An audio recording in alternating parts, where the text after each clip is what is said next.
उसी वीडियो को आगे कंटिन्यू कर रहे हैं आगे, ठीक है। देखो अभी तक हमने तो ये देख लिया कि रिएक्शन मैकेनिज्म होता क्या, रिएक्शन मैकेनिज्म सिंगल स्टेप को कैसे सॉल्व करते हैं, अगर कॉम्प्लेक्स रिएक्शन आएगा तो कैसे सॉल्व किया जाता है, ये सब कुछ हमने एक तरीके से डिटेल में देख लिया, नो डाउट, ठीक है। अब यहाँ पे प्रॉब्लम क्या आता है, एक छोटा सा यहाँ पे टॉपिक आता है क्या, अगर मान लो जैसे तुम्हें क्वेश्चन हर एक में आरडीएफ स्टेप गिवन होता है, अगर मान लो ऐसे कई क्वेश्चन आता है जिसके अंदर आरडीएफ स्टेप नहीं गिवन होता तो कैसे सॉल्व करोगे।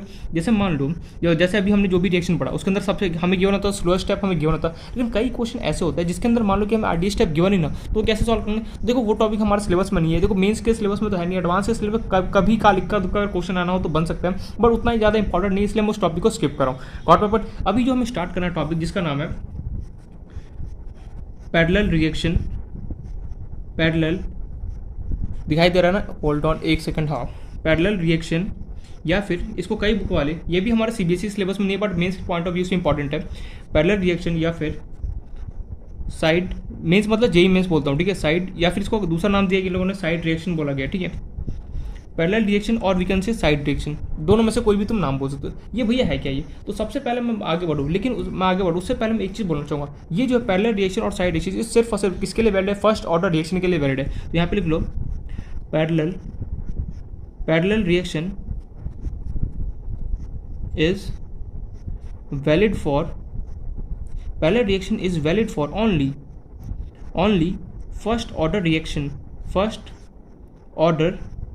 रिएक्शन, मतलब कि जो भी मैं पैरेलल रिएक्शन के बारे में बात करूँ, साइड रिएक्शन के बारे में बात करूँगा, ठीक है, क्या होता है आगे देखेंगे, बट अभी उसने पहले ही कंडीशन दी थी कि भैया मैं जो पैरेलल रिएक्शन हूँ या फिर साइड रिएक्शन हूँ, मैं क्या करूँगा ना, मैं सिर्फ और सिर्फ फर्स्ट ऑर्डर रिएक्शन पे वैलिड दूंगा, बाकी जो भी होगा ना मैं उस पर वैलिड दूंगा। अच्छा ये बात समझ होगा, मतलब अगर मान लें कि जीरो ऑर्डर का तो बोलेगा मैं वैलिड नहीं हूँ, मैंने किसी ने बोला कि सेकंड ऑर्डर का तो बोलेगा वहाँ पर भी वैलिड नहीं, मतलब कि जो पैरेलल ऑर्डर रिएक्शन और we can say side order reaction is only valid for first order reaction. Got my point. अब देखते ही होता क्या, देखो कुछ भी रॉकेट साइंस नहीं है, अभी तक हमने क्या पढ़ा, ए से प्रोडक्ट बन रहा था, यही हमने देखा, ए से प्रोडक्ट बन रहा था, यही हमने अब देखा। अब यहाँ पे पैरेलल रिएक्शन में क्या होगा, जो ए होगा ना उससे दो प्रोडक्ट बनेंगे, दो बन सकता है, एक तो बी मान लो, एक सी बन सकता है, और भी जैसे मान लो कि डी बन रहा है, मान लो कुछ ई बन रहा हो, सो ऐसे नीचे क्या को चलता जाएगा, मतलब कि एक रिएक्टेंट से जो भी यहाँ पे ए होगा उससे बहुत सारे प्रोडक्ट बनेगा, मान लो बी बन रहा है, कोई सी बन रहा है, कभी डी, कुछ मान लो यहाँ पे बहुत सारे क्या हो रहे प्रोडक्ट मेरे पास बनते ही जा रहे हैं। अभी तक हमने जितना भी रिएक्शन देखा उसमें देख रहे थे ए से कुछ यहाँ पे प्रोडक्ट बना था, एक ही यहाँ पे प्रोडक्ट आ रहा था, लेकिन अभी पैरेलल रिएक्शन में और we can say side reaction में क्या होता है, जो प्रोडक्ट होता है वो एक से क्या होता है ज़्यादा होता है, मान लो एक हो गया, दो हो गया, तीन हो गया, लेकिन जो हमें सिलेबस में पढ़ना है, जो हमारे लिए ये फिर कॉम्पिटेटिव एग्जाम से पॉइंट ऑफ व्यू से इंपॉर्टेंट है, वो है हमारे पास दो प्रोडक्ट का बनना। मान लो कोई बी और लेटर से मैं सी कोई भी अल्फाबेट पिकअप कर लेता हूँ, मतलब कि ए मेरे पास कोई रिएक्टेंट है, उससे मान लो कि मेरा दो प्रोडक्ट बना, एक का नाम रखा मैंने बी और दूसरे का नाम रखा क्या सी, और भी बहुत सारे बन सकते हैं, डी बन सकता है, ई तीन बन सकते हैं, चार पाँच छः, जितना मर्जी उतना बना सकते हो, लेकिन हमें जो पढ़ना है सिर्फ और सिर्फ क्या करना है, दो के बारे में पढ़ेंगे, क्योंकि हमारे दो जो है एक रिएक्टेंट से दो कैसे प्रोडक्ट बनेगा वो हमारे लिए इंपॉर्टेंट है, वहीं से क्या होता है क्वेश्चन हमारे पास ज़्यादातर आता है। ये पॉइंट हमें क्लियर है। अब देखो ये समझो, पहले ये समझो कि पैरेलल रिएक्शन होता क्या, तो पैरेलल रिएक्शन और we can say that side reaction जो होता है वो सिंपली क्या होता है, एक रिएक्टेंट से दो या फिर उससे ज़्यादा मेरे दो या फिर तीन चार पाँच इतने बहुत सारे प्रोडक्ट जो बन रहे होते हैं उसे हम क्या बोलते हैं, पैरेलल रिएक्शन बोलते हैं। मतलब कि मान लो तुम्हारे पास कोई एक रिएक्टेंट होगा, उससे मान लो पहला प्रोडक्ट ये बना, फिर मान लो दूसरा ये बना, फिर तीसरा कुछ और, फिर चौथा, ऐसे सोन के को चलता जाएगा। लेकिन हमें जो पढ़ना है वो सिर्फ और सिर्फ किसमें पढ़ना है कि ए से कुछ दो मेरे पास होगा प्रोडक्ट बन रहा होगा, उसके बारे में मैं स्टडी करना होगा। और जैसे मान लो ए से कुछ मान लो बी प्रोडक्ट बना, उसका रेट कॉन्स्टेंट मान लो के दी दिया था, ए से कुछ सी प्रोडक्ट बना, उसका मान लो रेट कॉन्स्टेंट किसी ने के2 दी दिया, ये सब कुछ हमें यहाँ पे पढ़ना है। मतलब कि पैरेलल रिएक्शन और we can say side reaction होता क्या है, तो अगर इसको लिखना चाहो अपनी लैंग्वेज में, पैरेलल रिएक्शन, इसे कोई डेफिनेशन नहीं बस समझा रहा हूँ, पैरेलल रिएक्शन का मीनिंग है एक से ज़्यादा प्रोडक्ट बनना, एक से ज़्यादा प्रोडक्ट फॉर्म होना। ये पहले ही बोला हमारे सिलेबस में इंपॉर्टेंट नहीं है, बट जेईई मेंस या फिर कॉम्पिटेटिव एग्जाम में इंपॉर्टेंट है। पैरेलल रिएक्शन का मतलब यही होता है कि एक से ज़्यादा क्या होगा ना प्रोडक्ट बना, जैसे ए था, ए से मान लो बी बना, सी बना, बहुत सारे ऐसे क्या होगी, ऐसे तीन प्रोडक्ट बना सकता है, चार बना सकता है, पाँच बना सकता है, सोन कितने भी बना सकता है। बट हमें जो पढ़ना है हमारे सिलेबस में जो है वो क्या है कि एक से सिलेबस तो नहीं बोल सकते, मतलब कि जो एग्जाम में जो क्वेश्चन आता है वो ज़्यादातर ये क्वेश्चन आता है कि ए से कोई दो प्रोडक्ट बन रहा होगा, उससे रिलेटेड तुमसे क्या क्वेश्चन आने वाला है। अच्छा ये समझ में आया कि पैरेलल रिएक्शन होता है क्या, या फिर साइड रिएक्शन क्या होता है, एक ही बात है दोनों, तुम चाहे तो पैरेलल रिएक्शन याद करो, तुम चाहे तो साइड रिएक्शन बोलो, दोनों का क्या मीनिंग क्या है, एक ही है। अच्छा ये बात तो समझ में आ गया। अब यार यहाँ पे मेन मुद्दा क्या है, यार ये तो समझ में आया कि जो एक रिएक्टेंट से क्या बहुत सारे प्रोडक्ट बना होगा, और जो हमारा सिलेबस में वो क्या है कि एक रिएक्टेंट से दो मेरे पास जो प्रोडक्ट बना उसका हमें क्या डिटेल में पढ़ना है, गॉट में पढ़ना। लेकिन यहाँ पे हमें टॉपिक में क्या क्या पढ़ना होगा, तो यहाँ पे हम देखो क्या क्या पढ़ेंगे। सबसे पहले हम ये देखेंगे कैसे, सबसे पहले हम निकालना सीखेंगे इफेक्टिव ऑर्डर, इस रिएक्शन का इफेक्टिव ऑर्डर निकालना सीखेंगे। What we will learn from this, हम यहाँ से क्या क्या लर्न करने वाले उसके बारे में लिखा रहा हूँ। पहले तो हम सीखेंगे इससे इफेक्टिव ऑर्डर कैसे निकाला जाता है इसका। दूसरा हम सीखेंगे इफेक्टिव रेट कांस्टेंट कैसे निकाला जाएगा। इफेक्टिव रेट, जब मान लो कि ए से दो मेरे पास मान लो कि प्रोडक्ट बन रहा है, बी और सी मेरे पास, या फिर डी ई कुछ भी तुम अल्फाबेट मान सकते हो, जरूरी नहीं कि बी और सी मानोगे, कोई भी अल्फाबेट यहाँ पे मान सकता हो। जब किसी ने तुमसे पूछा जब ए से मान लो कि दो मेरे पास प्रोडक्ट बन रहा है, ठीक है, इसका इफेक्टिव ऑर्डर बताओ क्या होगा, कि कोई तुमसे पूछ सकता है इफेक्टिव रेट कांस्टेंट क्या होगा। इफेक्टिव रेट कांस्टेंट किससे रिप्रेजेंट करते हो, सो किसी वो पूछ ले तो बताओ क्या होगा। अगर मान लो किसी ने मुझसे पूछा इफेक्टिव हाफ लाइफ बताओ क्या होगा। इफेक्टिव हाफ लाइफ हमें निकालना सीखना होगा। इफेक्टिव हाफ लाइफ को रिप्रेजेंट कैसे करते हैं, टी हाफ से। कोई तुमसे पूछे इफेक्टिव एक्टिवेशन एनर्जी बताओ क्या होगा। Effective activation energy, activation energy हम किससे रिप्रेजेंट करते हैं, ई ए से रिप्रेजेंट किया जाता है। कोई जैसे मान लो तुमसे ये पूछे कि कंसंट्रेशन ऑफ ए बताओ क्या होगा, कोई पूछे कंसंट्रेशन ऑफ बी बताओ क्या होगा, या फिर किसी ने ये पूछ लिया मेरे कंसंट्रेशन ऑफ सी बताओ विथ टाइम के साथ। टाइम के साथ भैया कोई मेरे से ये पूछा कि ए का कंसंट्रेशन कितना होगा टाइम के साथ, किसी ने पूछा बी का कंसंट्रेशन कितना होगा टाइम के साथ, सी का कंसंट्रेशन कितना होगा टाइम के साथ, वो भी हमें निकालने के लिए पूछ सकता है। एंड लास्ट में मेरे से ये पूछ सकता है कि कितना परसेंट मेरे पास बी का कंसंट्रेशन है, या फिर मान लो कोई मेरे से पूछ ले कितना परसेंट सी का कंसंट्रेशन मेरे पास प्रेजेंट है। तो ये यहाँ पे मैं 6 चीज़ें यहाँ पे पढ़ना है। सबसे पहले हम ये निकालना सीखेंगे कि अगर मान लो कोई ए है, उससे मान लो कोई दो मेरे पास मान लो प्रोडक्ट बना है, मान लो डी और ई बना है, उसका इफेक्टिव ऑर्डर क्या होगा, कैसे कैलकुलेट करें वो सीखेंगे। फिर हम देखेंगे इसका रेट कांस्टेंट कैसे निकाला जाता है, फिर हम सीखेंगे इसका हाफ लाइफ कैसे निकालेगा, फिर हम यहाँ पे देखेंगे एक्टिवेशन एनर्जी कैसे निकालेगा। फिर मान लो किसी ने पूछा ए और बी सी, ए बी सी है, उसका कंसंट्रेशन कितना होगा वो बताओ। फिर मान लो कोई मेरे से ये पूछा कि जो बी या फिर सी या फिर जो भी यहाँ पे दो प्रोडक्ट बना उसका मेरे पास कितना परसेंट प्रेजेंट होगा, वो भी निकालने के लिए दे सकता है। तो ये 6 चीज़ें हमें क्या करना है, एक एक करके पढ़ना है। Got my point. तो सबसे पहले हम स्टार्ट करेंगे अपना इफेक्टिव ऑर्डर, फिर वही अपना सीक्वेंस वाइज फॉलो करते चलेंगे। कुछ नहीं यहाँ पे फॉर्मूला आएंगे जो तुम्हें क्या होगा दिमाग में बैठाना ही पड़ेगा नहीं हो, क्योंकि कॉम्पिटेटिव एग्जाम में क्या होता है डायरेक्टली तुमसे फॉर्मूला देखेगा तो क्वेश्चन पूछ सकते हैं। देखो ये टॉपिक मैं नहीं कराता, लेकिन इस बार क्या है कि कुछ भी पेपर में आ सकता है, इसलिए मैं यहाँ पे ये टॉपिक करा रहा हूँ जानबूझ के, पैरेलल रिएक्शन और we can say that side reaction को। और पॉइंट अब स्टार्ट करते टॉपिक। देखो टॉपिक क्या अभी स्टार्ट करते सबसे एक एक करके सबका यहाँ पे डिटेल में पढ़ना होगा, इफेक्टिव ऑर्डर निकालना होगा, रेट कांस्टेंट से सब कुछ एक एक करके हम निकालेंगे। लेकिन याद रखना पैरेलल रिएक्शन और साइड रिएक्शन किसके लिए सिर्फ और सिर्फ वैलिड है, सिर्फ और सिर्फ फर्स्ट ऑर्डर रिएक्शन के लिए वैलिड है, बाकी किसी भी ऑर्डर ऑफ रिएक्शन के लिए वैलिड नहीं है। ये बहुत ज़्यादा इंपॉर्टेंट पॉइंट जो मैंने बोला नहीं है। कई बार क्या होता है तुमसे क्वेश्चन में जानबूझ वो तुम्हें क्या करे इस तरीके से दे देगा और बोलेगा जीरो ऑर्डर रिएक्शन है। अच्छा बताओ इसका इफेक्टिव ऑर्डर रिएक्शन का, सीधे लिख दोगे नॉट डिफाइन। क्यों नॉट डिफाइन होगा, बिकॉज यार जो इफेक्टिव जो पैरेलल रिएक्शन है और we can say that side reaction है वो सिर्फ और सिर्फ किसके लिए वैलिड है, जीरो ऑर्डर रिएक्शन के लिए वैलिड है। तो जीरो ऑर्डर रिएक्शन अगर मेरे पास ये है ही नहीं तो कैसे मैं उसका इफेक्टिव ऑर्डर निकाल सकता हूँ, बिल्कुल नहीं निकाल सकता। वही ये बात हमें यहाँ पे ध्यान रखना है, ये पॉइंट हमें क्लियर है। तो कोई तुमसे ये पूछे कि पैरेलल या फिर साइड रिएक्शन क्या होता है, तुम सिंपली क्या बोले कोई एक रिएक्टेंट से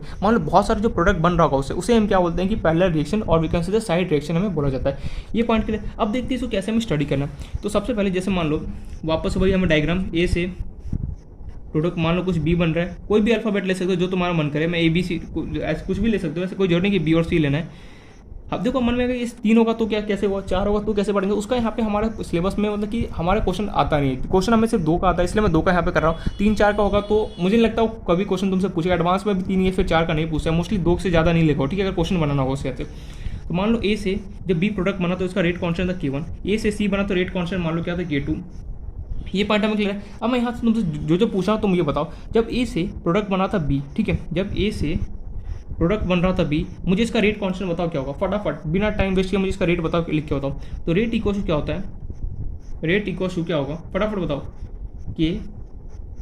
K1 यहाँ पे K1 है, याद रखना यहाँ पे K1। ए से जब बी प्रोडक्ट बना था क्या होगा K1 होगा, K1, और यहाँ पे रिएक्टेंट कौन ए, खत्म कहानी। K1 इंटू क्या होगा ए, और फर्स्ट ऑर्डर रिएक्शन तो कितना होगा 1 होगा, सीधे बात पता है। क्योंकि हमें पता है ये 1 क्यों है, क्योंकि हमें एक बात पता है ये जो भी वैलिड हो रहा है, ये प्रिंसिपल जो भी काम कर रहा है पैरेलल रिएक्शन और साइड रिएक्शन किसके बेसिस पे, सिर्फ और सिर्फ फर्स्ट ऑर्डर रिएक्शन के। अगर फर्स्ट ऑर्डर रिएक्शन होगा ही नहीं तो ये प्रिंसिपल अप्लाई नहीं होगा, तो इसलिए क्या होगा यहाँ पे 1 है।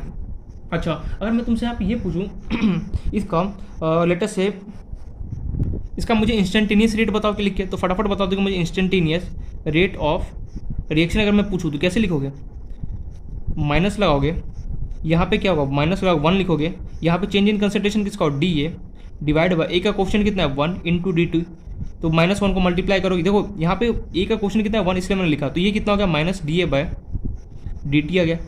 देखो यहाँ से भी मेरे पास क्या रेट ऑफ रिएक्शन निकल के आ रहा है, यहाँ से भी रेट ऑफ रिएक्शन निकालेगा। भाई जो फर्स्ट ऑर्डर में किया था याद है, दोनों को आपस में इक्वेट करूँगा।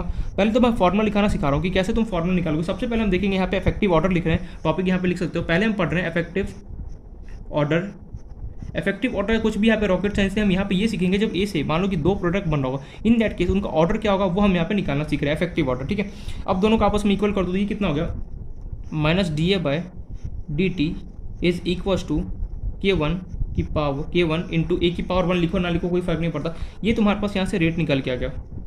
अब देखना ध्यान से, यहाँ पे बहुत कमाल का यहाँ पे स्टोरी होने वाला है। जो रेट है, ठीक है, ये निकल गया minus D A by D T equal to K one ए वन आ गया। ये पॉइंट हमें क्लियर है, यहाँ तक कोई डाउट, यहाँ तक कोई डाउट नहीं। अब यहाँ पे क्या होगा, शानदार कुछ यहाँ पे चीज़ होगा। सिमिलरली अगर तुम, ये तो तुमने किसके लिखा, ए से बी के लिए, इसको नाम दो लेटर से फर्स्ट नाम दे दिया। अब तुम सिंपली क्या होगा, जब ए से सी प्रोडक्ट बन रहा होता, मैं यहाँ पे लिख दूँ, जब ए से दिखाई दे रहा है, जब मान लो ए से सी प्रोडक्ट बन रहा होगा, ठीक है, उसका रेट क्या होगा,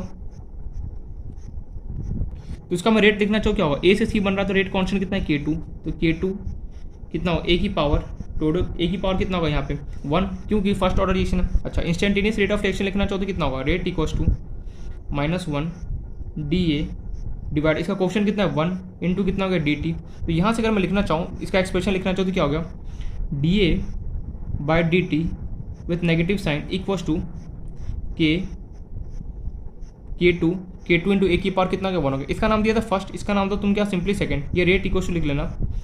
कुछ नहीं, जो ए से बी के लिए मैंने किया same as it is process A से सी के लिए कर दिया। अब देखना ध्यान से, जो मैं इसके आगे स्टेप लिख रहा हूँ वो इंपॉर्टेंट है।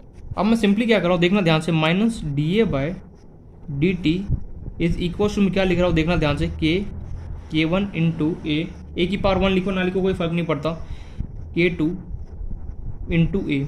यार ये क्या लिखता तूने, देखो करना क्या है, कुछ नहीं करना है। सबसे पहले हमें क्या करना है, देखो इसका पहले तुमने ए से बी प्रोडक्ट बन रहा है उसका तुमने यहाँ पे रेट लिखा, ए से सी बना उसका तुमने यहाँ पे लिखा, ठीक है। ए से जब बी बना था उसका मेरे पास ये निकल गया था रेट, जब ए से सी बना था तो उसका रेट मेरे पास निकला दिस। देखो यहाँ पर minus D A by D T, यहाँ पर माइनस डी बाई डी, मैंने क्या सिंपली इन दोनों को आपस में एडअप कर दिया, तो k1 इंटू ए हो गया प्लस k2 इंटू क्या हो गया। कुछ नहीं करना, देखो अगर यहाँ पे 3, अगर मान लो यहाँ पे प्रोडक्ट 3 होता तो मैं 3 के इसका भी सेम ए से लेके ए से डी प्रोडक्ट बनाता, उसका रेट लिखता, फिर क्या करता, तीनों को आपस में एडअप कर देता, तो k1 इंटू ए प्लस k2 इंटू ए हो गया। अगर मान लो कोई और होता, जैसे मान लो कि थर्ड यहाँ पे होता, जैसे बता रहा हूँ बस समझाने के लिए, जैसे मान लो यहाँ पे कोई डी भी होता तो उसका अगर मैं लिखता तो क्या होता, k3 इंटू क्या होता, डी होता। तो मैं minus D by D T लिखना, इक्वल टू क्या करना है, ए सी बी बना उसका तुम रेट का k1 इंटू है, ए से सी बना उसका तुमने लिख दिया यहाँ पे। अब क्या करना, देखो दोनों में ए कॉमन है, चलो निकाल लेते हैं कॉमन, बचा कितना यहाँ पे k1 प्लस k2, और मेरे पास ए क्या हो गया, बाहर आ गया, ये मेरे पास minus D A by D T equal to कितना होगा, ए k1 प्लस कितना होगा k2 होगा। यहाँ तक कोई डाउट, यहाँ तक तो कोई डाउट नहीं होगा। तो ये बेसिकली हमारा आ गया फर्स्ट वाला पोर्शन। कभी भी अगर मुझे इफेक्टिव ऑर्डर निकालना होगा, सिंपली अगर minus D by D T करूँगा equal to A k1 plus k2 कर दूंगा तो क्या होगा, मेरे पास इफेक्टिव ऑर्डर निकल जाए किसका, कभी भी अगर मान लो ए से, अगर कभी भी मेरे पास पैरेलल रिएक्शन या फिर साइड रिएक्शन, ए से मान लो बी बन रहा है या फिर कोई भी ए से मान लो सी बन रहा है या फिर ए से डी बन रहा है, कुछ भी यहाँ पे अगर तुम्हें ऐसा कुछ मिल जाए तो सिंपली अगर तुमसे कोई पूछे कि इसका इफेक्टिव ऑर्डर बताओ क्या होगा, सिंपली कुछ मत करना, minus D A by D T equal to क्या लेना, ए लिखना, जो भी इसका कंसंट्रेशन होगा यहाँ पे ए, फिर यहाँ पे ए क्या कंसंट्रेशन है, ठीक है, यहाँ पे ऐसे डब्बा बना लो मैं, ए क्या कंसंट्रेशन है, जो इनका रेट कॉन्स्टेंट, सिंपली उनको एडअप कर देना, तुम्हें क्या होगा यहाँ पे इफेक्टिव ऑर्डर मिल जाएगा। ये पॉइंट हमें क्लियर है। यहाँ पे अगर मान लो 3 4 5 6 तो सिंपली मैं सबका क्या करता, k1 इंटू ए ये एडअप करता जाता और सब में से ए कॉमन निकल लेता और k1 प्लस k2 ऐसे चलता जाता। तो इस तरीके से हम इफेक्टिव ऑर्डर निकालते हैं। सिमिलरली जो दूसरा है वो मुझे क्या निकालना है, इफेक्टिव रेट कॉन्स्टेंट निकालना है। अब रेट कॉन्स्टेंट कैसे निकलेगा, रेट देखना ध्यान से, रेट इक्वल टू क्या होगा, k1 प्लस k2 इंटू कितना है मेरे पास ए की पावर 1। तो यहाँ से मैं बोल सकता हूँ के इफेक्टिव जो होगा वो कितना निकल के आएगा मेरे पास, k1 प्लस k2। ये जो मेरे पास के इफेक्टिव क्या होगा, ये हमने अभी भी जब सीखा कि अगर मेरे पास कभी भी k1 into k2 divide by k3 ऐसा बन जाता है तो सिंपली क्या होता है, हम इसे बोलते हैं के इफेक्टिव बोलते हैं। तो यहाँ से के इफेक्टिव कितना निकल गया, k1 प्लस k2 हो गया। अगर मान लो कोई से पूछे कि इफेक्टिव ऑर्डर कितना होगा इसका, इफेक्टिव ऑर्डर, तो हमें पता है फर्स्ट ऑर्डर रिएक्शन है जिसका वैल्यू कितना होगा, हमेशा 1 होगा।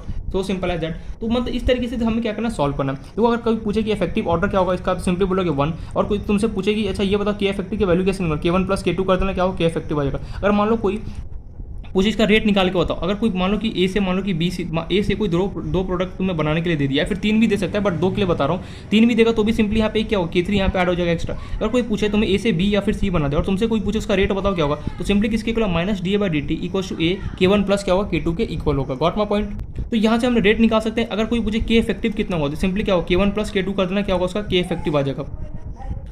अच्छा, तो ये समझ में आ गया को, आई होप सो पॉइंट। देखो करना कुछ भी, अगर कोई बोले ठीक है ए से मान लो कि 2 प्रोडक्ट बनाए, ऐसे तो मैं कुछ बना के देता हूँ। सिंपली अगर कुछ किसी ने तुमसे पूछा रेट क्या होगा तो ये वाला फॉर्मूला अप्लाई करके कर देना। कोई पूछे उसका के इफेक्टिव बताओ क्या होता है, k1 प्लस k2 कर देना, जो भी से के कॉन्स्टेंट होगा, रेट कॉन्स्टेंट, उसको सिंपली आपस में एडअप कर देना, वो क्या होगा तुम्हें के इफेक्टिव दे होगा। थर्ड जो यहाँ पे फॉर्मूला आता है वो है हमारा टी हाफ का, इफेक्टिव हाफ लाइफ, ठीक है, इफेक्टिव हाफ लाइफ, देख लेना स्पेलिंग इफेक्टिव का, effective half life T half. अब वो कैसे कैलकुलेट करेंगे, तो देखो एकदम सिंपल है। हमें एक बात बताए, जो यहाँ पे जो भी बात हो रहा होगा, ठीक है, ए से मान लो कि जो भी जितने भी प्रोडक्ट बन रहा होगा, बी बन रहा हो, सी बन रहा हो, डी, बहुत सारे ऐसे सोन बन रहा है, लेकिन हमें दो के बारे में बनना है। तो फर्स्ट ऑर्डर रिएक्शन का टी हाफ क्या होता है यार, टी हाफ क्या होता है अभी तो कुछ टाइम पहले पढ़ा था मैंने, बोला ये सब कुछ हमें अच्छे से याद होना चाहिए, हर एक रिएक्शन मैंने बोला भी था, zero order and first order reaction का तो दिमाग में फिट कर लो, बाकी जो भी ऑर्डर का अगर तुम्हें कभी भी निकालना पड़े तो सिंपली शॉर्टकट से क्या करना निकाल सकते हो। मैंने वहाँ पे दो फुट में एक जनरलाइज करके फॉर्म बताया, एनथ ऑर्डर का कभी भी तुम्हें ऑर्डर निकालना, जीरो और फर्स्ट को छोड़ के तो कैसे निकाल सकते हो, ऑलरेडी फॉर्मूला दे चुका हूँ। अगर टी हाफ कर तुम्हें निकालना है जीरो और फर्स्ट ऑर्डर को छोड़ के तो कैसे निकाल सकते हो, ये हमारे पास ऑलरेडी जनरल फॉर्मूला आ चुका है जो हमने डिस्कस भी किया था। लेकिन फर्स्ट और जीरो ऑर्डर का तो किसी भी हालत में एनी हाउ तुम्हें याद करना ही पड़ेगा। इफेक्टिव हाफ लाइफ कैसे निकलेगा, देखो टी हाफ हमें पता है, फर्स्ट ऑर्डर रिएक्शन का जो टी हाफ होता है उसका फॉर्मूला क्या होता है, 0.693 डिवाइड बाय क्या होता है नहीं होता। यहाँ पे मुझे क्या निकालना है, इफेक्टिव निकालना, तो यहाँ पे के की जगह मैं क्या लिखूँगा, के इफेक्टिव लिखूँगा, कोई डाउट, यहाँ तक कोई डाउट नहीं होगा। मैं सिंपली यहाँ पे ये बोला हूँ जो टी हाफ होता है फर्स्ट ऑर्डर रिएक्शन कितना होता है, 0.693 डिवाइड बाय क्या होता है। यहाँ पे मुझे क्या था कि इफेक्टिव निकालने, इसलिए यहाँ पे मैंने क्या इफेक्टिव बॉडी, इफेक्टिव है इसलिए मैंने यहाँ पे इफेक्टिव बॉडी क्या किया यूज़ किया गया, ये पॉइंट में क्लियर। और हमें पता है जो के इफेक्टिव है उसका वैल्यू कितना है, K1 प्लस K2 के इक्वल है। तो यहाँ से तुम सिंपली लिख सकते हो टी हाफ जो होगा वो निकल के आ गया 0.693 divide by K1 plus K2, खत्म कहानी, एकदम सिंपल। अब कई बुक वाले क्या करते हैं ना, जो K1 K2 इनका और यहाँ पे वैल्यू देके और फॉर्मूला कॉम्प्लिकेट बनाते हैं। जैसे मान लो तुम्हें K1 का वैल्यू निकालना है तो K1 कैसे निकालोगे, हमें पता है, थोड़ा सा यहाँ पे दिमाग लगाना पड़ेगा। देखो फॉर्मूला तुम्हारे पास आ गया, टी हाफ अगर कभी भी तुम्हें निकालना है, ठीक है, ऐसे रिएक्शन का तो क्या होगा, 0.693 करो divide by K1 plus K2 करो तो टी हाफ आ जाएगा। लेकिन कई बुक वाले क्या शैतान है, उन्होंने बोला यार हम इस फॉर्मूले को मानते नहीं, इसके आगे भी फॉर्मूला बन सकता है, कैसे, तो उन लोगों ने क्या किसी फॉर्मूले को एक्सटेंड किया। उन्होंने बोला तुम्हें पता है कि जो टी हाफ होता है उसका फॉर्मूला क्या है, 0.693 डिवाइड बाय के होता है, बिल्कुल सही। तो अलग सबके लिए अलग अलग कर ले, कैसे देख, जैसे ए से बी बन रहा होगा प्रोडक्ट, उसका अगर तुझे निकालना क्या था रेट कॉन्स्टेंट K1, उसका टी हाफ अलग निकाल। जब ए से सी बन रहा होगा उसका क्या था रेट कॉन्स्टेंट K2 था, उसका अलग निकाल टी हाफ। तो यहाँ से टी हाफ इसका निकला 0.693 डिवाइड बाय K2, ठीक है। यहाँ से K1 K2 का वैल्यू निकालो तो K1 कितना होगा, यहाँ से 0.693 डिवाइड बाय टी हाफ। मैंने कुछ नहीं किया, इसको देखो इसे क्रॉस मल्टीप्लाई किया, फिर ये टी हाफ था इसको इसके चरणों में भेज दिया। सिमिलरली यहाँ से अगर मैं K2 निकालना चाहूँ तो कितना हो गया, 0.693 डिवाइड बाय कितना हो गया, टी हाफ हो गया हुआ। अब सिंपली इसको नाम दो फर्स्ट, इसको नाम दो, इसको उठाओ और फॉर्मूले के अंदर पुट कर दो, ये हो गया तुम्हारे पास 0.693 डिवाइड बाय K1 की जगह क्या लिख सकते हो, 0.693 divide bye T half plus 0.693 K2 की जगह मैं लिख रहा हूँ, कितना हो गया इसका लेटर से ये मेरे पास है T1 का, कैसे लिखूँ लेटर से, चलो टी हाफ लिख देता हूँ फर्स्ट का, और इसका टी हाफ समझ लेना किसका, सेकंड का है, कोई प्रॉब्लम तो नहीं बना यहाँ पे। इसका टी हाफ फर्स्ट के लिए और टी हाफ किसके लिए, सेकंड के लिए। ये मान लो टी हाफ फर्स्ट के लिए मीन्स ए से बी बना था, और ये टी हाफ किसके लिए, ए से सी के लिए, इसलिए यहाँ पे मैं सेकंड लिख रहा हूँ। तो मैं यहाँ पे ब्रैकेट लिख देता हूँ 1, और ये टी हाफ किसके लिए, सेकंड के लिए, ठीक है। इसको जब हम सॉल्व करते हैं तो इसको मैंने सॉल्व किया, कितना हो गया 0.693 डिवाइड बाय, नीचे अगर मैं एलसीएम लूँगा कितना हो गया, T half first into T half कितना हो गया, सेकंड हो गया। ऊपर मेरे पास क्या बचा 0.693, एलसीएम भी लेने का जरूरत नहीं है, क्या करो 0.693 को तुम कॉमन ले लो यहाँ पे, सॉरी 0.693 को मैं आगे यहाँ पे ले रहा हूँ, ठीक है, यहाँ पे लिख रहा हूँ। यहाँ से क्या करो 0.693 को कॉमन ले लो, टेकिंग 0.693 कॉमन, 0.693 कॉमन। तो यहाँ से जो टी हाफ है, टी हाफ इफेक्टिव, वो कितना फॉर्म में बना था, ऊपर था मेरे पास 0.693 डिवाइड बाय, मैंने क्या किया 0.693 कॉमन निकाल लिया, तो बचा कितना यहाँ पे 1 अपॉन टी हाफ किसका, फर्स्ट का, प्लस 1 अपॉन बचा किसका, टी हाफ किसके लिए, सेकंड का। ये ब्रैकेट क्रॉस 0.693 को उड़ा दिया, तो बचा कितना तुम्हारे पास यहाँ पे T half effective equals to 1 upon T half किसका, फर्स्ट का, प्लस 1 अपॉन टी हाफ किसका, सेकंड का। ये सेकंड इन लोगों ने फॉर्मूला बना दिया। मतलब यार ये बोल रहे हैं अगर कभी भी तुझे इफेक्टिव हाफ लाइफ निकालना है, कुछ मत कर, क्या कर, ए से जो भी बी बना मीन्स पहला जो प्रोडक्ट बना उसका टी हाफ निकाले, फिर दूसरे का क्या कर, टी हाफ निकाले, दोनों को 1/T1 कर दे, 1/T2 ऐसे कर दे, सिंपली क्या होगा यहाँ से तुझे टी इफेक्टिव मिल जाएगा। ये पॉइंट में अगर तुम चाहो तो अगर तुम चाहो तो ये वाला फॉर्मा भी लर्न कर सकते हो, बट मैं ये सजेस्ट करूँगा कि दोनों फॉर्मा अच्छे से लर्न कर लो, ठीक है। अगर कभी भी तुम्हें टी हाफ निकालता है, इफेक्टिव टी हाफ निकालना पर सिंपली क्या करो, ए से जो प्रोडक्ट बना पहले उसका टी हाफ निकालो, फिर जो दूसरा बना उसका टी हाफ निकालो, फिर 1 टी हाफ कर दो पहले वाले का, फिर 1 टी हाफ कर दो दूसरे वाले का। इस तरीके से तुम क्या करो सॉल्व कर सकते हो, गॉट माय पॉइंट। तो इस तरीके से हम टी हाफ बेसिकली निकाल सकते हैं। अब जो हमारा लास्ट जो पार्ट है उसका नाम है इफेक्टिव, सॉरी फोर्थ वाला जो क्वेश्चन है उसका नाम है इफेक्टिव एक्टिवेशन एनर्जी। अब वो निकालना हम सीखते हैं, वो कैसे निकालेंगे। देखो यहाँ पे क्वेश्चन तुम्हारे पास फॉर्मा आता है, ठीक है। रेट अगर कभी भी निकालना इफेक्टिव का DA/dt को ए K1 + K2, अगर के इफेक्टिव निकालना है K1 + K2, टी हाफ अगर निकालना है इफेक्टिव तो क्या करो, T half equal to 0.693 divide by K1 + K2, इसी को एक्सटेंड कर दो तो ये निकल के आ जाता है। इस तरीके से बेसिकली कुछ नहीं, यहाँ पे तुम्हें फॉर्मा आ रहा है, बस समझते चलो। यहाँ पे टॉपिक कुछ भी हार्ड नहीं है, बस फॉर्मा तुम्हें दिमाग में फिट होना चाहिए। अगर फॉर्मा यहाँ पे नहीं हुआ, आई नो कि केमिकल कैनेटिक्स सीरियसली बता रहा हूँ बहुत ज़्यादा हाई वेटेज का चैप्टर, कोई भी कॉम्पिटेटिव एग्जाम में उठा के देखो वेटेज, केमिकल कैनेटिक्स हो गया, इलेक्ट्रोकेमिस्ट्री हो गया, इनका वेटेज बहुत ज़्यादा एग्जाम है। इसलिए कि ध्यान से पढ़ो। आई नो फॉर्मा ज़्यादा है, तो फॉर्मा के लिए क्या करना, मैं यहाँ पे चैप्टर कंप्लीट होने के बाद शॉर्ट नोट्स का मैं यहाँ पे, ठीक है, मैं उसका पेजेस में सेंड कर दूँगा, वहाँ से क्या करो देख के सारे फॉर्मा एक पेज पे लिखना, और क्या होगा जिससे तुम्हें क्या होगा कि बार बार उसको रिवाइज करते रहो कंटिन्यूसली, तो याद हमें हो जाएगा। Got my point. अब हम देखते हैं इसका इफेक्टिव एक्टिवेशन एनर्जी कैसे निकाला जाएगा। सो सीरियल नंबर कौन सा, फोर्थ है ना शायद, हाँ फोर्थ है हमारे पास, इफेक्टिव एक्टिवेशन एनर्जी निकालना, effective activation energy find out करना। कैसे निकलेगा इफेक्टिव एक्टिवेशन एनर्जी निकालने के लिए हमें सिंपली क्या होगा, हमें पता है जो के इफेक्टिव होता है वो किसके इक्वल होता है, K1 + K2 के हमारे पास इक्वल। जस्ट अभी हम देखिए, याद करो आर्नेस इक्वेशन।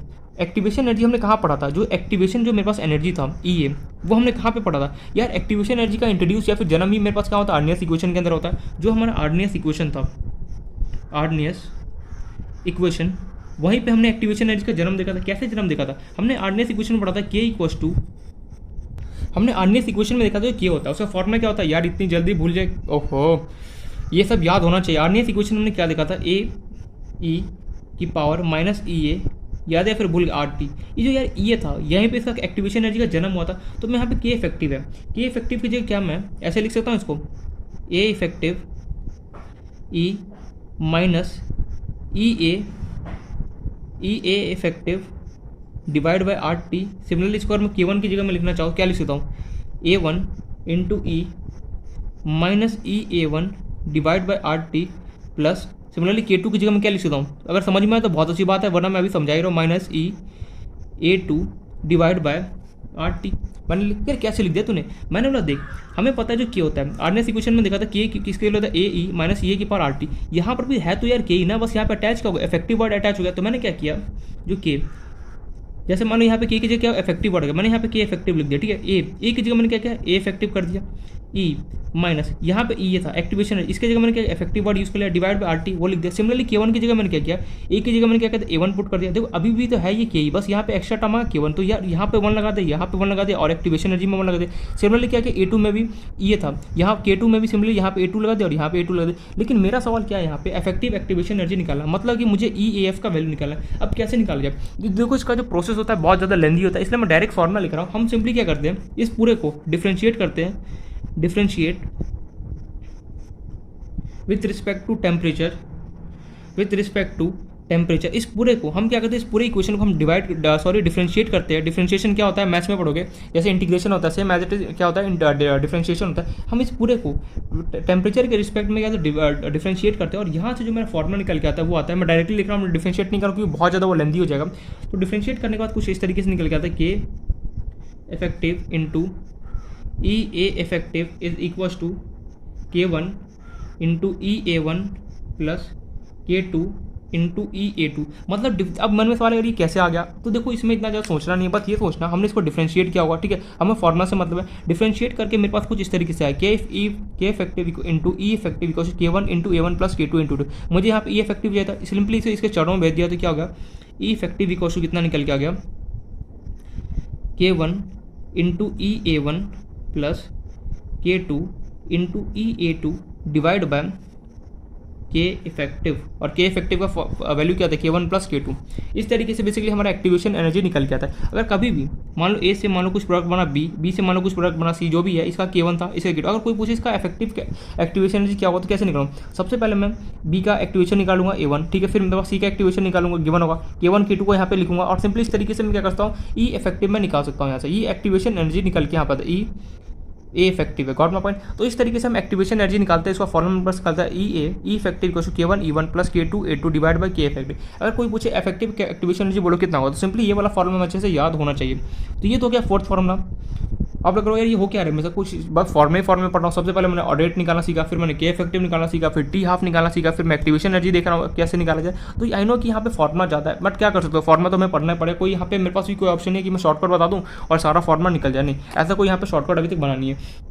देखो फॉर्मुला लर्न करना ही पड़ेगा एनी हाउ, उसके अलावा कोई भी यहाँ पे हमारे पास ऑप्शन नहीं है। नेक्स्ट जो हमारे इसमें क्वेश्चन आता है क्या, फिफ्थ वाला, उसमें मैंने ये निकालना था, फिफ्थ वाला जो मेरे पास टॉपिक है उसमें निकालना है हमें ए बी सी का कंसंट्रेशन निकालना है, किसके साथ, वर्सेस टी, मतलब टाइम के साथ हमें ये बताना है कि ए बी सी का कंसंट्रेशन कितना रहा। अब कैसे निकालेंगे, सबसे पहले हम देखो, जैसे वही मैं वापस से बना रहा हूँ, ए से बी बना, बी से मान लो कोई भी यहाँ पे अल्फाबेट हो सकता है, इसका रेट कांस्टेंट K1 था, इसका मान लो कि K2 था, ठीक है। अब यहाँ पे तुम्हें ये निकालना है कि जब ए है, ए का कंसंट्रेशन कितना होगा टाइम के साथ, बी का कंसंट्रेशन कितना होगा टाइम के साथ, सी का कंसंट्रेशन कितना टाइम के साथ, वो सब कुछ हमें यहाँ पे कैलकुलेट करना है। कैसे कैलकुलेट करेंगे, देखो यहाँ पे एक स्टार्ट कर रहा हूँ। देखो ये फॉर्मूला है ना, फॉर्मूला दिमाग में एक बार फिट कर लोगे ना, डायरेक्टली तुमसे एग्जाम में पूछेगा कि ऐसे क्वेश्चन आता है, तुम्हें लिख देगा कुछ भी डेटा, तुमसे पूछेगा सब कुछ डेटा गिवन होगा, तुम्हें सिंपली ये पूछेगा ई इफेक्टिव बताओ कितना होगा, फॉर्मूला याद रख फटाफट कर सकते हो। तुमसे कोई पूछेगा टी हाफ बताओ, T half, T effective half बताओ, टी हाफ लाइफ इफेक्टिव बताओ कितना होगा, इफेक्टिव हाफ लाइफ बताओ कितना होगा, फॉर्मूला याद होगा फटाफट कर सकते हो। तो इस तरीके से क्वेश्चन है वो डायरेक्टली तुमसे एग्जाम में आता है कि आप फॉर्मूला पुट करो, अपना आंसर आ जाता है। लेकिन हमें ये सब याद, फॉर्मूला अगर याद रखा तभी जाके हम क्या करते हैं, सॉल्व कर सकते हैं। ये पॉइंट है। अब यहाँ पे हम ये सीखेंगे ए बी सी का कंसंट्रेशन कैसे निकाला जाए, वो हमारा यहाँ पे पॉइंट है, तो वो देखते हैं कैसे निकालेंगे। यार यहाँ से ए से मान लो कुछ प्रोडक्ट बन रहा है बी, और ए से मान लो कुछ बन रहा है सी बन रहा है, ठीक है। तो इसका रेट कांस्टेंट K1 था, इसका रेट कांस्टेंट लेटर से K2 था मेरे पास, ओके। अब हमें वही करना है कि वापस से ए से जब मान लो सिर्फ बी प्रोडक्ट बन रहा था, उसका रेट कांस्टेंट मुझे कितना गिवन था, K1 गिवन था। इसका अगर मैं रेट लिखना चाहूँ तो रेट इक्वल टू क्या होगा, minus D A by D T minus D A by D T equal to K A की पावर 1 लिखो ना लिखो कोई फर्क नहीं पड़ता। सिमिलरली जब ए से जब सी बन रहा था तो रेट कांस्टेंट कितना था मेरे पास, K2। अगर मैं इसका रेट लिखना चाहूँ तो रेट इक्वल टू मेरे पास फॉर्मूला निकल के आएगा, minus D A by D T is equal to, ये K1 था, ठीक है, K2 into concentration of A. No doubt, यहाँ तक कोई डाउट, यहाँ तक कोई डाउट होगा। सिमिलरली उसके बाद हम क्या करते हैं, इन दोनों रेट कांस्टेंट को आपस में एडअप करते हैं, वही प्रोसेस, ठीक है। मैं नेक्स्ट पेज पे कर रहा हूँ, वही प्रोसेस हमें क्या करना है, अप्लाई करना है। सबसे पहले यहाँ पे मैं ये सिखाऊंगा कि ए का, हम यहाँ पे सबसे पहले देख रहे हैं ए का कंसंट्रेशन कैसे निकाला जाएगा, फिर हम देखेंगे बी के कंसंट्रेशन कैसे निकाला, फिर सी कैसे सोन करेंगे। तो सबसे पहले हम देख रहे हैं वी आर फाइंडिंग, वी ऊपर लिख लेना फाइंडिंग कंसंट्रेशन ऑफ ए, यहाँ पे कहीं लिख लो, ये जो मैंने टेबल बनाया इसके ऊपर लिख लो फाइंडिंग कंसंट्रेशन ऑफ ए, ठीक है। सबसे पहले हम ए का कंसंट्रेशन फाइंड करें, फिर हम बी के चलेंगे। तो वही अपना फंडा, इन दोनों का आपस में एडअप कर दो, कितना होगा, minus D A by D T is equal to K1 into concentration of A, वही रेट का फॉर्मूला लिख दिया मैंने वापस से, K2 इंटू कंसनट्रेशन ऑफ ए। यहाँ से अगर मैं कंसनट्रेशन ऑफ ए को अगर मैं कॉमन निकालूँ तो बचा कितना, K1 प्लस K2, और यहाँ मेरे पास minus D A by D T equal to concentration of A K1 plus K2 into कितना ए हो गया। यहाँ तो डाउट, यहाँ अब हमें सिंपली क्या करना है, अप्लाइंग इंटीग्रेशन, अप्लाइंग, देखना ध्यान से, अप्लाइंग। ये जो टॉपिक है ना, ऑर्गेनिक केमिस्ट्री बहुत ज़्यादा यूज़ होता है। देखो मुझे मेरा ऑर्गेनिक सीरियसली पता बहुत बहुत हद से ज़्यादा खराब है। देखो ऑर्गेनिक इसका स्ट्रॉन्ग रहता है। ये जो टॉपिक है ना, ये जो जितना भी हम इफेक्टिव वाला ट्रांसपोर्ट, ऑर्गेनिक केमिस्ट्री में ना बहुत ज़्यादा इसका यूज़ होता है, बट रियलिटी में अपने केमिकल कैंडीज में उसका मतलब 0.1% कभी काल मतलब कि यूज आ गया, क्वेश्चन आ गया तो ठीक है, वरना इसका इस पर न्यूमेरिकल भी नहीं देखना, हमें बस डायरेक्टली फॉर्मुला याद रखना है। एग्जाम में कई बार डायरेक्टली फॉर्मुला भी पूछ लेता है, या फिर तुम्हें कुछ न्यूमेरिकल क्वेश्चन देगा ईजी वाला, वो तुम्हें डायरेक्टली फॉर्मुला पुट करना होगा, आंसर लिखना पड़ेगा। तो अप्लाइंग इंटीग्रेशन, इसका यूज़ ऑर्गेनिक केमिस्ट्री में बहुत ज़्यादा है। अप्लाइंग इंटीग्रेशन, दोनों साइड इंटीग्रेशन कर दो तो ये हो गया मेरे पास minus D A by D T is equal to concentration of A K1 plus K2, इसको ब्रैकेट में लिखना भूलिए, K1 प्लस K2। अब यहाँ पे इंटीग्रेशन में क्या होता है, लिमिट, लिमिट पुट करना हमारा मेन इंपॉर्टेंट बात है। जब मेरा कंसंट्रेशन ऑफ ए मान लो कि 0 था, जब हमारा कंसंट्रेशन ऑफ मान लो कि जब स्टार्ट में हमने किया इनिशियल में टाइप हो एक होल्ड ऑन ये हमने किया। अब इंटीग्रेशन में क्या रूल होता है, जो यहाँ पे अल्फाबेट है उसके नीचे वही होना चाहिए, लेकिन यहाँ पे ए है नीचे या डी टी काम नहीं बनेगा, यहाँ पर भी ये होना चाहिए था। तो हमने क्या किया, इस कंसंट्रेशन में ए को यहाँ क्रॉस मल्टीप्लाई किया, डी टी को वहाँ पे दिया, तो बचा क्या यहाँ पे minus D A divide by concentration of A is equal to K1 plus K2 into कितना हो गया, डी टी हो गया। इस डी टी को क्रॉस मल्टीप्लाई कर दिया, ठीक है, स्मॉल डी को कैपिटल को एक ही बात। अब हमें लिमिट पुट करना है, तो लिमिट देखो, जब टाइम 0 था तो कंसंट्रेशन कितना होगा, A0 होगा, और कुछ टाइम टी के बाद, लेटर से कुछ टाइम टी कुछ सेकंड बाद कितना होगा, कंसंट्रेशन कितना बचेगा, ए बचेगा। और हमें एक बात होता है, ये हमने यहाँ पे किया। अब हमें सिंपली क्या है, इस माइनस को रिमूव करना है। माइनस को कैसे रिमूव करेंगे, तो मल्टीप्लाई कर दो both the side minus, multiply minus both the sides, दोनों साइड क्या करूँगा मैं माइनस को मल्टीप्लाई कर दूंगा। तो देखो मैं यहाँ पे कर नहीं रहा, बस बता रहा हूँ। अगर मैं यहाँ पे माइनस मल्टीप्लाई करूँ, माइनस माइनस कितना होगा प्लस, कितना होगा D A divide by concentration of A, और लिमिट इंटीग्रेशन कहाँ से गया, सॉरी ए नॉट से ए तक है।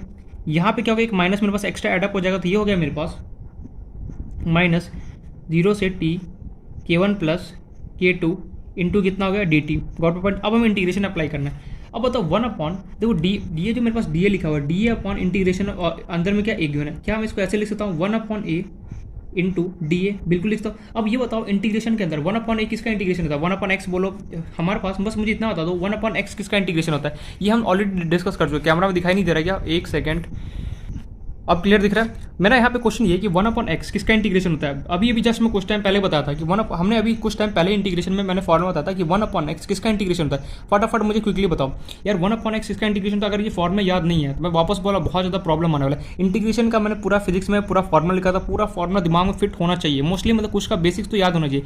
1 अपॉन एक्स इंटीग्रेशन किसका होता है, लॉग बेस ई की पावर के लॉग ए का इंटीग्रेशन होता है। तो यहाँ पे मेरे पास क्या है, या फिर एक्स जो भी यहाँ पे लिख सकते हो, एक्स जो भी एक्स होगा तो एक्स लिखो, ए होगा तो ए होगा, तो सिंपली 1 अपॉन ए का इंटीग्रेशन क्या होगा, लॉग बेस में ई और पावर कितना चलेगा ए हो जाएगा। तो यहाँ से कितना हो गया मेरे पास log E to the power A, और लिमिट कहाँ से पुट करना है मुझे ए नॉट से ए तक इंटीग्रेशन। यहाँ पे देखो K1 प्लस K2 तो कांस्टेंट है, ये बेचारा क्या हो गया बाहर आ गया। K1 प्लस K2 की तुम K इफेक्टिव भी लिख सकते हो, K इफेक्टिव तो क्या हो गया बेचारा बाहर आ गया, बचा क्या dt, dt का इंटीग्रेशन कितना होगा T होगा। हमें पता है dx और dy और dz इन सब का इंटीग्रेशन कितना होता है, जो भी अल्फाबेट हो जैसे dt का इंटीग्रेशन T हो गया।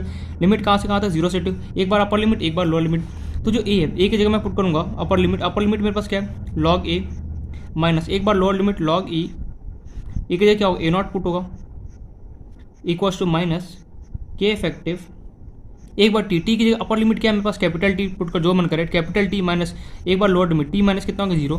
तो हमें पता है एक बात, लॉग में अगर कभी भी लॉग अगर बेस दोनों का सेम हो और लॉग बेस अगर सेम हो, अगर वो माइनस हो रहा हो तो सिंपली क्या होता है मेरे पास log 10 A divide by B, मतलब कुछ भी यहाँ पे दोनों का बेस सेम अगर आपस में माइनस हो तो सिंपली क्या होता है डिवाइड हो जाता है। तो यहाँ से लिख सकता हूँ मैं log a upon a naught equals to minus k effect t minus 0 कितना बचा मेरे पास, टी माइनस अगर मैं 0 को सॉल्व करूँगा तो बचा कितना मेरे पास टी बचा, कैपिटल लो स्मॉल लो कोई इफेक्ट नहीं पड़ता। अब सिंपली क्या किया मैंने, जो मेरे पास ये गिवन था लॉग ई, अब हमें पता है लॉग को हटाना है तो जो ई होगा ई क्या होगा इसके ऊपर चला गया, तो बचा क्या यहाँ पे A divide by A naught equals to, मैं ऑलरेडी बोल चुका हूँ लॉग में अगर कभी भी E A divide by A naught, यहाँ पे लॉग में कुछ भी गिवन हो अगर मैं इसको यहाँ भेजूंगा तो लेटर यहाँ पे जाके क्या होगा, यहाँ पे जो भी नंबर होगा क्या होगा यहाँ पे जाएगा और यहाँ का नंबर पावर में जाएगा। फॉर एग्जाम्पल जैसे लॉग में यहाँ पे 2 गिवन हो और यहाँ पे कुछ भी गिवन हो और यहाँ पे 4 गिवन हो, तो ये क्या होगा 2 यहाँ पे जाएगा बेस में होगा और ये जो भी नंबर होगा ये क्या होगा पावर में कन्वर्ट हो जाएगा। सेम यहाँ पे ई था, ई को मैंने यहाँ पे भेजा, ये ई बेस में चलेगा और जो भी यहाँ पे टर्म था क्या होगा ऊपर में पावर में कन्वर्ट हो, क्या होगा के इफेक्टिव इंटू कितना होगा टी। तो सिंपली ए नॉट को यहाँ से क्रॉस मल्टीप्लाई करो तो ए का जो कंसंट्रेशन है वो कितना निकल गया मेरे पास ए नॉट ई माइनस के इफेक्टिव की जगह तुम K1 प्लस K2 भी पुट कर सकते हो इंटू कितना होगा टी। तो ए का कंसंट्रेशन मेरे पास कितना होगा इस तरीके हमने निकाला ए इक्वल्स टू ए नॉट ई की पावर माइनस के इफेक्टिव इंटू टी। के इफेक्टिव की जगह तुम K1 प्लस K2 भी पुट कर सकते हो यहाँ पे एज यूजुअल। सिमिलरली अगर मुझे बी का कंसंट्रेशन निकाला है, अच्छा ए का कंसंट्रेशन निकालने के लिए हमने जो प्रोसेस किया सेम एज इट इज मैं बी के कंसंट्रेशन निकालने के लिए करता हूँ। बी के कंसंट्रेशन कैसे निकालोगे, बी के कंसंट्रेशन निकालने के लिए सिंपली क्या करोगे वहाँ पे एक डिफरेंस आ जाए क्या, देखो ए का कंसंट्रेशन निकाला तो मैं d A by D t किया, बी के कंसंट्रेशन मुझे निकालना होगा तो सिंपली क्या करूँगा मैं d b by D T करूँगा। कैसे, देखो ए का कंसंट्रेशन मैं निकाले, अब मुझे किसका निकालना है बी का, बी के कैसे निकालूंगा, हमें पता है हमें एक बात बताया कि याद है स्टार्टिंग मैंने बताया था रेट रिएक्शन कैसे लिखा जाता है minus D A by D T is equal to, तुम यहाँ पे क्या लिख सकते हो यहाँ पे बी के प्रोडक्ट है, प्रोडक्ट क्या है प्लस 1 इंटू कितना होगा d b divide by 1 into d t. तो डी बी बाई सेम यही प्रोसेस करोगे d b by D t भी तुम ये जो मैंने प्रोसेस किया सेम एज इट इसी प्रोसेस तुम निकाल सकते हो बी के कंसंट्रेशन। तो यहाँ पे मैं होमवर्क दे रहा हूँ, यहाँ पे मैं होमवर्क दे रहा हूँ बी के कंसंट्रेशन निकालने के लिए और मैं देखूंगा भी ठीक है बी के कंसंट्रेशन मुझे चाहिए एंड सी का भी, बी और सी दोनों का कंसंट्रेशन का मुझे वैल्यू चाहिए एनी हाउ। मैंने प्रोसेस बता दिया सेम एज इट इज करोगे। सी के लिए क्या करोगे यहाँ पे d c by D t करोगे और अपना सॉल्यूशन निकालोगे। बी के लिए क्या करोगे d b by D t करोगे और क्या होगा अपना सॉल्यूशन यहाँ पे निकालोगे। तो इस तरीके से तो क्या करना है तुम्हें सॉल्व करना है, गॉट माय पॉइंट। होमवर्क दे रहा हूँ, बी और सी का तुम्हें कंसंट्रेशन खुद से निकालना है। प्रोसेस मैं ऑलरेडी बता चुका हूँ, सेम यही प्रोसेस करना है, बी और सी के लिए रिपीट करना है। थोड़ा बहुत क्या होगा, माइनर से क्या होगा, चेंजेस होगा, वो एक बार नोटिस कर लेना। Got my point. तो इस तरीके से हमने फिफ्थ स्टेप देख लिया कि concentration of a b c कैसे निकाला जाता है। मैंने दो यहाँ पे होमवर्क दिया, मैं चाहता हूँ खुद से एक बार प्रैक्टिस करो और निकालो बी और सी के कंसंट्रेशन क्या हो, याद से करना, मैं वापस पूछने वाला हूँ। अब नेक्स्ट जो हमारा 6 वाला पार्ट था वो था कि कितना % बी है और कितना % सी मेरे पास बचा होगा। ठीक है, मैं होमवर्क दे रहा हूँ बट मैं इसका आंसर लिख ही देता हूँ कि जो बी का कंसंट्रेशन होता है उसका तुम्हारे पास वैल्यू आएगा, जो तुम्हारा आंसर मैं पहले लिख रहा हूँ, ठीक है, तुम चेक कर लेना।